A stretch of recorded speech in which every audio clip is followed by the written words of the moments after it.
ఈ అబ్బాయి రోడ్డు మీద వెళ్తుంటే తాత ఆపి, "ఈ కర్రని నువ్వు కొనుక్కో. ఖచ్చితంగా నీకు మంచి మంచి లాభాలు తీసుకొస్తుంది. ఇదొక మ్యాజికల్ స్టిక్కింగ్ రాడ్" అని చెప్తాడు. అయితే ఆ అబ్బాయికి మొదట్లో అస్సలు నమ్మాలనిపించదు.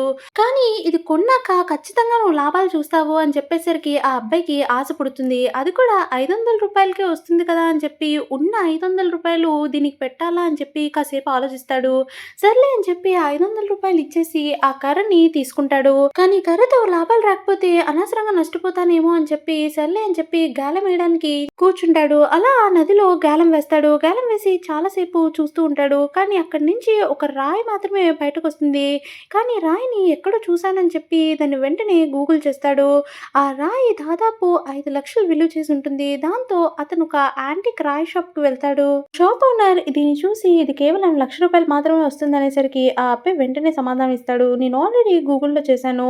నువ్వు నన్ను మోసం చేయలేవు. 5,00,000 ఇవ్వాల్సిందే" అని చెప్పి అడుగుతూ ఉంటాడు. ఇంక చేసేదేం లేక ఆ షాప్ ఓనర్ తప్పక డబ్బులు ఇవ్వాల్సొస్తుంది. సరే అని చెప్పి వెంటనే 5,00,000కి ఆ రాయిని కొనుక్కుంటాడు. అక్కడి నుంచి బయటకెళ్తుంటే ఒక బామ్మని ఒక రౌడీలు ఏడిపిస్తూ ఉంటారు. ఆ బామ్మని జైల్‌లో పడేస్తాము అని చెప్పి అంటూ ఉండేసరికి ఆ బామ్మ రిక్వెస్ట్ చేస్తూ ఉంటుంది వాళ్ళని. ఆ బామ్మని కాపాడదామని ఈ రౌడీలతో గొడవ పడదాం అనుకుంటే ఆ రౌడీలు కూడా ఈ అబ్బాయిని కొట్టేస్తారు ఫుల్‌గా. ఆ బామ్మ ఇవ్వాల్సిన డబ్బులన్నీ ఈ అబ్బాయిని కట్టమనేసరికి ఈ అబ్బాయికి ఏం చేయాలో అస్సలు అర్థం కాదు. ఈ అబ్బాయి దగ్గర ఒక రింగ్ ఉంటుంది.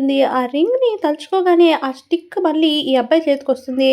ఆ రూమ్‌లో ఆ గాలం ఉపయోగించేసరికి అక్కడి నుంచి ఒక పుస్తకం వస్తుంది. ఆ పుస్తకంలో చాలా అంటే చాలా మంత్రశక్తులుంటాయి. కరాటే ఎలా నేర్చుకోవాలో మొత్తం అంతా కూడా ఆ అబ్బాయికి పవర్ వచ్చేస్తుంది. దాంతో వాళ్ళందరిని కూడా కొట్టేసి అక్కడి నుంచి ఎస్కేప్ అవుతాడు. సబ్స్క్రైబ్.